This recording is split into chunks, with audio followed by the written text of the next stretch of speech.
सतत तोंडात शिव्या का येतात? शिव्या दिल्याने नक्की काय होते? तुम्हाला ही सवय असेल तर आजच बदला. जाणून घ्या काय होतात परिणाम. काही लोकांना सतत शिव्या देण्याची सवय असते. शिव्या देणे हे केवळ राग व्यक्त करण्याची गोष्ट नाही, तर ते आपल्या मानसिक स्थितीचे प्रतिबिंब असते. जेव्हा आपण भावनांच्या भरात दुसऱ्याला शिव्या देत असतो तेव्हा फक्त त्या व्यक्तीला आपण दुखावतो असे नाही, तर अशा वाईट सवयीचा आपल्या सामाजिक आणि मानसिक तसेच कौटुंबिक जीवनावरही परिणाम होत असतो. शिवीचा वापर करणे हा संवादाचा एक वाईट मार्ग आहे, जो आपल्याला इतरांपासून खूप लांब पण नेतो, आपली प्रतिष्ठा पण कमी करतो आणि नात्यात अंतर निर्माण करतो. चला तर जाणून घेऊया शिव्या दिल्याने नक्की काय परिणाम होतात. पण हे जाणून घेण्या अगोदर तुम्ही श्री स्वामी समर्थ महाराजांचे भक्त असाल तर कमेंटमध्ये जय श्री स्वामी समर्थ नक्की लिहा. तर तोंडात सतत शिव्या का येतात? आपण लहानपणापासून जर अशा ठिकाणी राहत असो जिथे लहानांपासून मोठ्यांपर्यंत सर्वच माणसे ही शिव्या देत असतील, किंवा जर अशिक्षित माणसे आपल्या आजूबाजूला असतील आणि त्या भागामध्ये जर एखाद्याला शिव्या देण्याची सवय असेल तर त्याचा परिणाम आपल्यावरही होत असतो आणि सवयींप्रमाणे दुसऱ्यांचे ऐकून आपण शिव्या द्यायला सुरुवात करतो. आपल्याला लहानपणी माहीत नसते की काय चांगले आणि काय वाईट. जर आपली मोठी माणसे शिव्या देत असतील तर आपण त्यांचे बघून शिव्या द्यायला सुरुवात करतो आणि तो एक सवयीचा भाग होऊन जातो, जो बदलण्यासाठी आपल्याला खूप मेहनत करावी लागते. तर शिव्या दिल्याने काय होते ते पाहूया. नंबर 1, शिव्या देणे म्हणजे आपल्या नैतिक आणि सुसंस्कृतपणाची पत खाली आणणे होय. आपल्या विचारसरणी आणि आचार धर्माचे प्रतिबिंब आपल्या बोलण्यात दिसते. शिवी देणारी व्यक्ती इतरांच्या नजरेत आपली प्रतिष्ठा गमावते. संवादामुळे आपली ओळख तयार होत असते.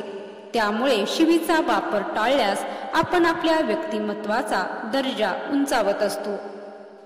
नंबर 2, शिव्या दिल्याने आपल्या जवळील अशा वाईट शब्दांचा वापर केल्याने दुसऱ्यांच्या मनात दुःख आणि राग निर्माण होतो.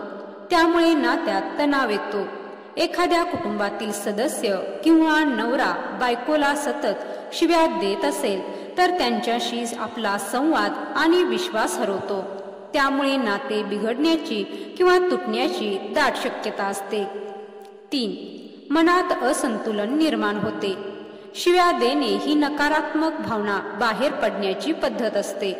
जेव्हा आपण सतत अशा शब्दांचा वापर करत असतो तेव्हा आपल्या मनात असंतुलन निर्माण होते आणि रागाच्या भरात तणाव आणि चिडचिड वाढते. शिवी देण्याच्या सवयीमुळे आपल्याला शांतीपूर्ण जीवन जगता येत नाही. नंबर 4, सामाजिक प्रतिष्ठा कमी होते. कोणत्याही सामाजिक कार्यक्रमात किंवा सार्वजनिक ठिकाणी शिव्या देणाऱ्या व्यक्तीची प्रतिमा नकारात्मक बनते. लोक अशा व्यक्तीला टाळतात आणि त्यांच्या बोलण्याला गांभीर्याने घेत नाहीत. त्यामुळे आपली समाजात किंमत कमी होते आणि मानसन्मान सुद्धा राहत नाही. त्यामुळे व्यक्तिमत्वावर दीर्घकाळ टिकणारा वाईट परिणाम होतो. नंबर 5, आपल्या व्यावसायिक जीवनावरही याचा परिणाम होतो. शिव्या देणे हा व्यक्तीच्या व्यावसायिक जीवनावर देखील परिणाम करत असतो. एखाद्या कार्यालयात किंवा व्यावसायिक ठिकाणी शिव्या वापरल्यास आपल्याबद्दलचा आदर कमी होतो. अशा वागण्यामुळे आपल्याला एखादी जबाबदारी मिळणे अशक्य होते. शिवाय इतर सहकाऱ्यांसोबत आपली मैत्री सुद्धा तुटू शकते. नंबर 6, रागावर सतत ताबा ठेवणे कठीण होते. शिवी देणाऱ्या व्यक्तीचा राग नियंत्रणात राहत नाही. सतत शिवी देणारी व्यक्ती छोट्या छोट्या गोष्टींवर चिडचिड करते आणि आपल्या भावनांवर नियंत्रण ठेवू शकत नाही. अशा व्यक्तींना रागावर ताबा ठेवणे खूप कठीण जाते. नंबर 7, मानसिक आरोग्यावर नकारात्मक परिणाम होतो. शिव्या देण्याने आपल्या मानसिक आरोग्यावरही वाईट परिणाम होत असतो. अशा नकारात्मक शब्दांचा सतत वापर केल्याने आपल्याला नैराश्य आणि चिंता लागून राहते. आपल्या शरीरातील हार्मोन्समध्ये बदल होऊन चिडचिड वाढते आणि तुम्ही कितीही चांगले पुन्हा वागण्याची किंवा ही सवय बदलण्याची प्रयत्न केला तरी तुम्हाला आढळून येईल की तुम्हाला शिव्या देण्याची इतकी सवय झालेली असते की तुम्ही ठरवूनही चांगले बोलू शकत नाही आणि तुमच्या मनात नसतानाही तुमच्या तोंडामध्ये शिव्या येत असतात. हे लक्षात घ्या की हे असे का होते की तुम्हाला शिव्या देण्याची अतिशय सवय झाली आहे आणि ही सवय बदलण्यासाठी तुम्हाला खूप प्रयत्न करण्याची गरज असते. नंबर 8, शांततेचा अभाव निर्माण होतो. शिव्यांचा वापर आपल्यामध्ये आणि आपल्या भोवतालच्या वातावरणामध्ये आला तर आपल्या जीवनामध्ये अस्थिरता निर्माण होते. जेव्हा एखाद्या घरात किंवा समाजात अशा शब्दांचा वापर केला जातो तिथे शांतता हरवते. आपल्या घरात किंवा कामाच्या ठिकाणी तणाव निर्माण होतो. घरात लहान मुले असतील तर तीही अपशब्द बोलू लागतात आणि त्याच शब्दांचा उच्चार ते बाहेर समाजात देखील करतात. शिव्या देत असताना त्या व्यक्तीच्या शरीरात अनेक नकारात्मक आणि रासायनिक बदल घडत असतात, ज्यामुळे मानसिक आणि शारीरिक आरोग्यावर परिणाम होतो. अशा स्थितीत शरीरातून त्वरित काही प्रतिक्रिया उमटतात. हे हार्मोन शरीरामध्ये पुढील प्रमाणे बदल घडवत असतात. 1. हृदयाची गती वाढवतात. रक्तदाब आणि हृदयाचे ठोके वाढतात. अति रागामुळे हृदयावर ताण येतो आणि त्यामुळे हृदयरोग होण्याचीही शक्यता असते. अति उच्च रक्तदाब आपल्यासाठी जीवघेणाही ठरू शकतो. नंबर 2. शिव्या देण्याच्या सवयीमुळे आपल्या भावनिक इतर प्रतिक्रिया जसे आनंद व्यक्त करणे, उत्साहित असणे या गोष्टींवरही परिणाम होतो आणि सतत आपण रागच करतो. आपला स्वभाव तामसिक बनतो. आपण छोट्या छोट्या गोष्टींचा आनंद घेऊ शकत नाही कारण आपल्या शरीरामध्ये शिव्या देण्याच्या सवयीमुळे चांगल्या गोष्टी बघण्याकडे ती व्यक्ती दुर्लक्ष करत असते आणि त्या व्यक्तीला सतत चुकीचे आणि वाईटच दिसत राहते. त्या व्यक्तीमध्ये एक प्रकारचा अहंभाव निर्माण होतो आणि यामुळेच त्याचे इतरांशी संबंध बिघडू शकतात. नंबर 3. राग आणि शिव्या देण्याच्या सवयीमुळे शरीरामध्ये श्वास घेण्याचा वेगही वाढतो. तो फुफ्फुसामध्ये जास्त ऑक्सिजन नेण्याचा त्यामुळे प्रयत्न होतो आणि शरीरावरती ताण निर्माण होतो. तसेच हृदयावर अतिरिक्त भार पडत असतो. नंबर 4. शिव्या देण्याच्या सवयीमुळे आपल्या पचन संस्थेवरही परिणाम होत असतो. अतिरागामुळे आणि ताणतणावामुळे पचनक्रिया मंदावते कारण आपला मेंदू हा त्यामुळे जठर भागासाठी अधिक ऊर्जा पाठवतो. त्यामुळे अपचन, ऍसिडिटी आणि पोटांचे इतर विकार उद्भवू शकतात. नंबर 5. आपल्या मांसपेशींमध्ये देखील तणाव निर्माण होऊन मांसपेशींचा समतोल बिघडतो. संपूर्ण शरीरातील मांसपेशींमध्ये तणाव निर्माण होऊन अंगदुखीचा त्रास निर्माण होतो. आपला स्वतःवर ताबा राहत नाही. नंबर 6. शरीरातील रक्ताची साखरेची पातळी वाढते. यामुळे मधुमेह किंवा रक्तातील साखर नियंत्रित ठेवण्याचे काम व्यवस्थित होत नाही.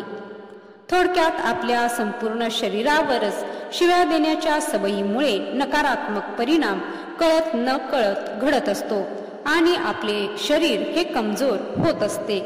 तसेच आपण ज्या व्यक्तीला शिव्या देत असतो त्या व्यक्तीकडून नकारात्मक ऊर्जा आणि नकारात्मक लहरी या शिव्या देणाऱ्या व्यक्तीवर परिणाम करत असतात. समोरची व्यक्ती स्वतःच्या झालेल्या अपमानामुळे दुखावली जाते आणि तुम्ही पाहिलं असेल ज्या व्यक्तीचा अपमान झालेला आहे त्या व्यक्तीचा राग अतिशय भयंकर असतो आणि त्या व्यक्तीकडून आपल्याला अपाय होण्याची शक्यता जास्त असते. अपमानित झालेली व्यक्ती जर शिव्या देऊ शकत नसेल तर ती शारीरिक इजा पोहोचवण्याची जास्त शक्यता असते कारण समोरील व्यक्ती जर कमजोर असेल तर ज्याच्याकडून शिव्या मिळालेल्या आहेत त्याच्या विरुद्ध काहीही करण्यास मनामध्ये विचार आणू शकते. कारण अपमानाने दुखावलेली व्यक्ती अपमान मनामध्ये ठेवून कधीही त्या गोष्टीचा बदला घेऊ शकते आणि त्यामुळे शिव्या देणारी व्यक्ती तेवढ्या वेळेस शिव्या देऊन विसरून गेली तरी पुढील व्यक्ती आयुष्यभरासाठी तो राग लक्षात ठेवते। तसेच शिव्या देणारी व्यक्ती ही हळूहळू सर्वांपासून दुरावली जाते, समाजापासून, नातेवाईकांपासून, इतकेच काय स्वतःच्या घरचेही त्या व्यक्तीला किंमत देण्याचे टाळतात आणि त्यामुळे अबोला धरू शकतात। शिव्या देण्याच्या सवयीमुळे सर्वजण दुरावले जातात आणि यामुळे शिव्या देणारी व्यक्ती हळूहळू डिप्रेशनमध्ये जाऊ शकते, एकलकोंडी बनते, स्वतःच्याच विश्वात रमण्यास सुरुवात करते। मीच बरोबर, बाकी सगळे चुकीचे या भ्रमात ती व्यक्ती जगत असते। त्यामुळे आपण ज्या समाजात राहतो तिथे आपण शिव्या देणे टाळावे। त्याचे दुष्परिणाम हे आपल्यावरती, आपल्या कुटुंबावरती होत असतात। आपले संस्कार हे आपल्या वागण्या बोलण्यातून दिसत असतात। अपशब्द बोलल्याने आपले जास्त नुकसान होते, तेव्हा बोलताना विचार करून बोलणे कधीही चांगले। आणि कुणीतरी म्हटलेच आहे, बोलून विचार करण्यापेक्षा विचार करून बोलावे, कारण तोंडातून सुटलेला शब्दांचा बाण पुन्हा परत घेतो म्हटलं तरी तो परत येत नाही आणि तो पुढच्याला घायाळ करूनच शांत होतो। तेव्हा तुम्हीही जर शिव्या देत असाल तर या गोष्टीचा नक्कीच विचार करा आणि तुम्हाला माझे म्हणणे पटले असेल तर व्हिडिओला लाईक करा। तसेच माझ्या चॅनलवर नवीन असाल तर चॅनलला सबस्क्राईब करा। व्हिडिओ शेवटपर्यंत पाहिल्याबद्दल धन्यवाद। जय श्री स्वामी समर्थ।